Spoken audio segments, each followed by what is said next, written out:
Hi there. In this video, I'm just going to introduce you to the idea or concept of a functional group.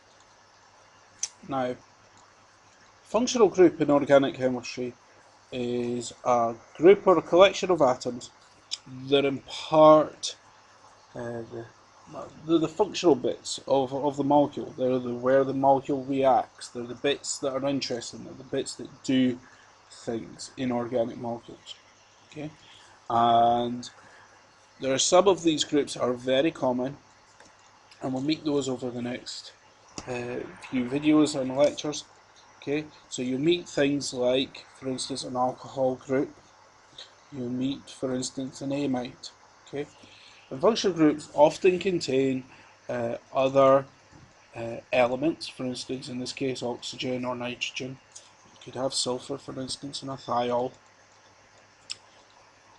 And it's really the chemistry of how carbon is attached to these other elements, whether it's, for instance, it's a single bond, double bond, what other elements are involved, that dictate how this molecule will react and how this molecule will behave.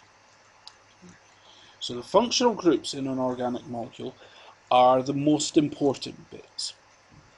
Okay. Now you've met a few functional groups already, so you've met, although I've not called them as so, as such, you've met, for instance, an alkene, and you've met triple bonded version, the alkyne. Okay, so an alkyne and an alkene are functional groups, but these are functional groups that only contain carbon.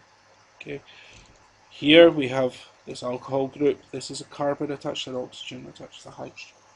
Okay, so functional groups, as the name says, are where molecules are functional. Okay, you'll need to learn a few of the names of functional groups, how to identify them. Okay, and we'll do that in the next few videos. We'll look at some of the most important functional groups that contain, particularly oxygen and nitrogen containing functional groups.